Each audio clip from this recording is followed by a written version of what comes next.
MF Prod MF Prod di chaîne bu leen di gunge ci waxtaanu mag ñi yéen ñi abonné gul abonné leen gaaw ba sale cloche notification bi ngir ngeen di am lépp lu fi bàyyi ko. Mais on va revenir s'il vous plaît sur quelques passages yoo xam ne j'ai vécu la même chose, j'étais Miss Sénégal 93. On va revenir sur un petit passage boo xam ne man personnellement ça m'a choqué mooy li tax mu choqué ma mooy déjà sénégalais yi amel nañu ak Miss 2020 mooy xam nga man moom wala ma waxee na bu waxal je dis la vérité telle qu'elle est du ma ci yokk du ma ci wàññi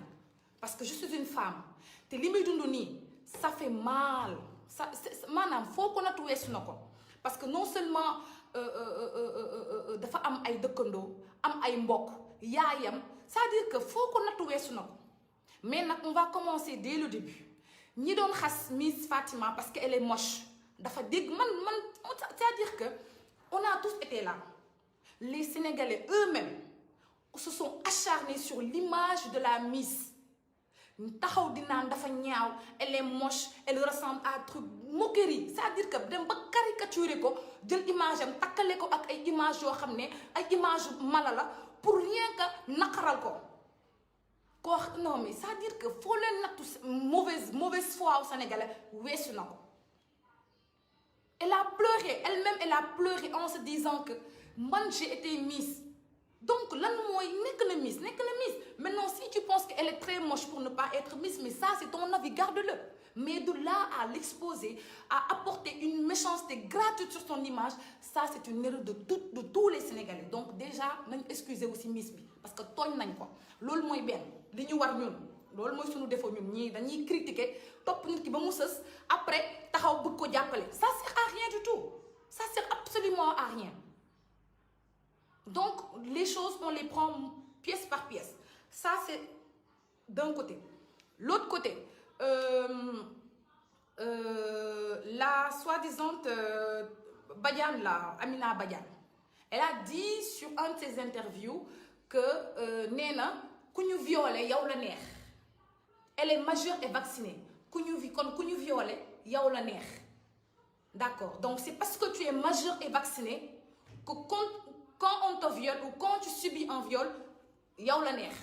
Depuis quand un viol est égal à un consentement? Viol n'est pas égal à consentement. Un viol c'est quelque chose boo xam ne tu n'as pas consenti à le faire. Viol moo loo xam ne yow nanguwoo ko nit ki dafa la forcer yëg sa kaw tëdd sa kaw violer la utiliser son pouvoir wala sa force wala sa notoriété egg sa kaw à ses fins loolu mooy viol. Viol amul consentement nekkul ni que jëkkër ak jabar lañ comme man ak monsieur Fall non nekkul ni que sa copain la dafa la forcer jël sa dignité.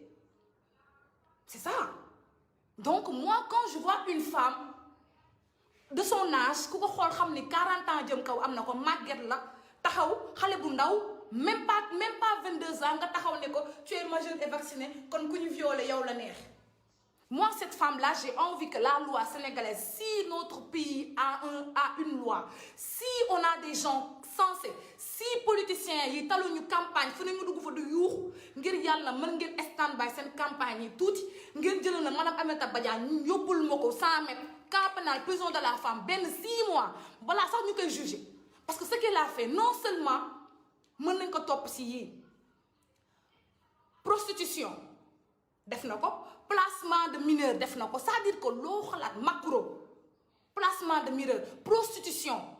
trafic lu ne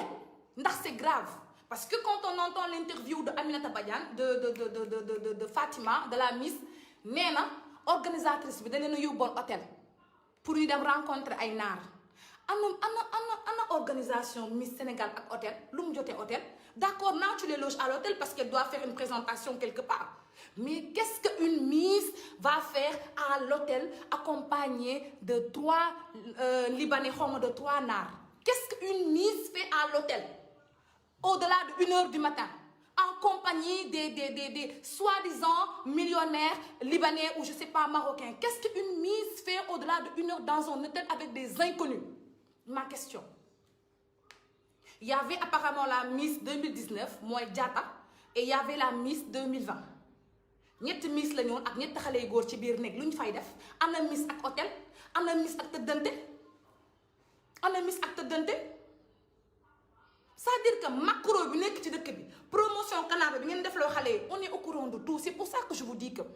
il faut pas juger quelqu'un. Moi quand je prends la parole c'est parce que j'ai une connaissance de cause xam naa exactement dëkk bi lu ñuy dund.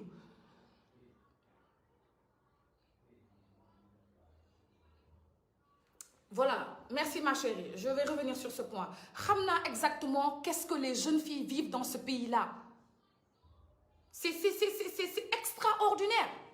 En tant qu'organisatrice d'un événement aussi, comment dire, aussi important que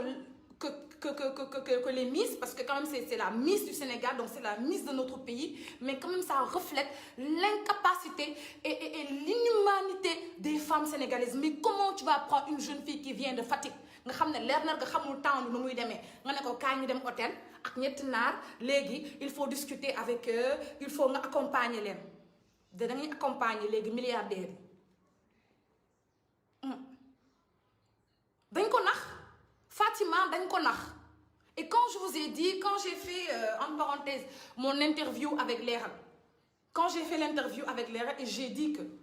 j'ai voyagé très tôt dans les pays européens ma amoon benn copine bu doon liggéey ci restaurant waa ji gis ma ne ma yow présentable nga mën nga liggéey serveuse ma ñëw ñu ne ma da ngay accompagner ay milliardaires ñaari jours laa fa liggéey daw waxoon naa ko fii les gens m'ont dit escorte girl nga woon kon Fatima escorte girl moom mi accompagner naar ya ca hôtel ba fële na la escorte girl non mais dañ ko nax niñ ma naxee woon noonu lañ naxee Fatima te ku ci déggul la may wax danañ la nax tamit parce que c'est comme ça et heureusement que man au moins peut-être France la ma dalee mais moom mii fii lañ mu dalee ça veut dire que dans notre propre pays nous avons pas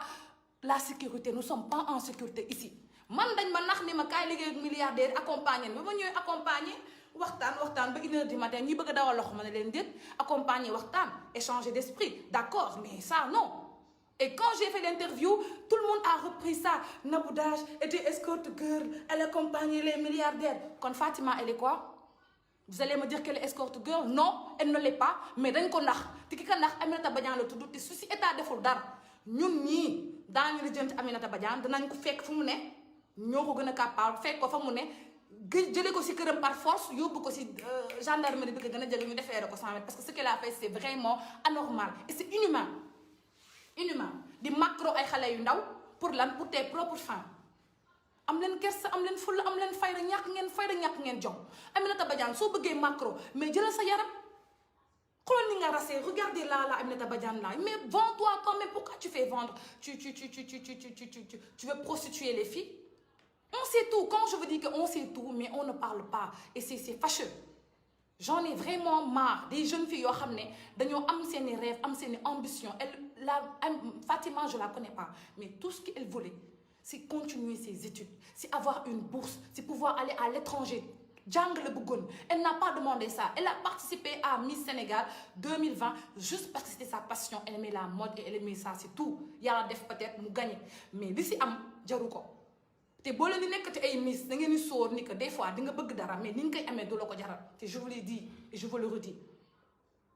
jigéen moo gën a mën a néewal jigéen Sénégal ça c'est extraordinaire jigéen rek ngay gis muy saaga jigéen wala mu koy torturer même bu doon Miss bi violé wuñu ko même si on l'avait pas violé Amine Fatima Dioum mais tu aurais dû dire que je ne sais pas si on l'a violé ou pas mais en tout cas que la loi fasse son travail que nous Sénégalais nous avons le droit d'être au courant si oui elle a été violée ou si non elle ne l'a pas été tellement simple mais ku ñu violé yow la neex tu es majeur et vacciné te nga yóbbu ko ca hôtel ba yow yaa ko fi yóbbu xoolal yaa organisé Miss bi yaa leen yóbbu hôtel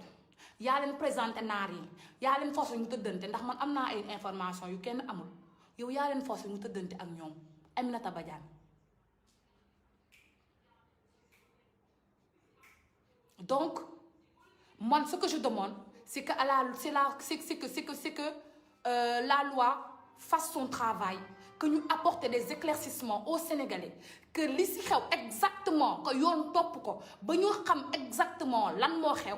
ak lan moo fa xew ak ku fa def ak ku ko santaane ñu xam exactement li xew te ñu mën a def jël ay sanctions ay daan yoo xam ne c'est vraiment impératif su ko defee yeneen élection yu ñu organiser mu def ko d'une manière draconnière d'une manière vraiment rigoureuse bu pare mu am benn encadrement bu imminent parce que bu continuer nii moom bu yeboo mu teg Miss Sénégal ci suuf ndax on ne mérite pas d'organiser ces genres d'événements parce que nous n'avons pas la dignité humaine ça c'est vraiment avoir c'est vraiment comment dire je sais pas man nu ma koy qualifier wee man je suis outrée franchement je suis choquée et ok damaa sourd en fait damaa dégoûtée franchement dama dégoûtée parce que sénégalais mën na juger sénégalais mën na xas sénégalais mën na wax bu ñaaw mais li ma si gën a metti mooy tey ñi doon wax lu ñaaw Aminata Diom yépp ñooy taxaw bëgg ko jàppale te fi ngeen nekk xas ko lu nekk ngeen ko wax te xamoo la li mu doon dund imaginez-vous période boo Aminata xaru woon mu xaru pour quelqu'un qui a subi non seulement une insulte publique tout le monde l'a insulté teg ci ñu violé ko su doon ko amul famille dëgg ko amul base su xaru woon lu ñuy wax que dafa dépressionné que elle est dépressive dañ ko liggéey cat baaxul il faut qu'on revoie nos comportements et la façon dont nous sommes en train de vivre yaa am na yoo xam ne jaru ko c'est pas parce que tu veux être meilleur que Nabou que tu dois insulter Nabou à longueur de journée c'est pas parce que tu veux être meilleur que Fatima que tu dois l'insulter le traiter de moche de tout c'est pas comme ça mën nga am man mën naa am te mën nañoo bañ a yàkkalante parce que amul sens maintenant nag li ma bëgg mooy pétition bi ñu def doyul pétition bi doyul il faut que ñun ñëpp ñu booloo porter plainte Aminata kooku moom il faut que ñu def une plainte massive parce que on va pas laisser passer comme ça moi si Fatima était ma sœur cooli du yam si internet bi cooli du yam si ay pétition il faut que mu dem à qui de droit dem devant le tribunal dem devant le juge mu am sanction si Fatima elle a diffamé ñu daan ko si Amina elle a été victime elle a été l'auteur de tout ce qu'on lui dit mu assumer ko parce que toutes les Miss se sont plaintes Miss 2019 wax na Miss 2020 wax na ku nekk a ngi wax Miss yëpp a ngi wax te Miss yëpp ñoo war a def seen association dem porter plainte organisatrice bi ça c'est le seul pouvoir qu'elles peuvent faire et comme ça la lumière sera mise sur le sujet ñun sénégalais yi dinañ xam exactement lan moo ca xew parce que li dal Aminata li dal Fatima mën na dal sa rak mën na dal sama rak mën na dal sa mbokk mën na dal sama mbokk donc bu coow amee il faut que nguur gi jël ay responsabilités def benn cellule de comment dire c'est-à-dire il faut que ñu topp mbir mi ba xam exactement qu'est-ce qu'il en est mais en tant que femme man je suis choquée je suis humiliée je suis outrée de voir une femme qui banalise le viol qui dit que oui ku ñu violé yow la neex en tant que femme man moom dama choquée ku ñu violé yow la neex voilà ku ñu violé yow la neex parce que tu es majeur et vacciné moom waroon na ruus sax génne kàddu yow ci gémmiñam en plus elle est dans le défante elle fait du défante à ton âge une petite fille comme ça ngay défante ak moom naan elle est impolie au téléphone franchement man je suis dépassée et je suis choquée j'ai honte encore une fois j'ai honte c'est écœurant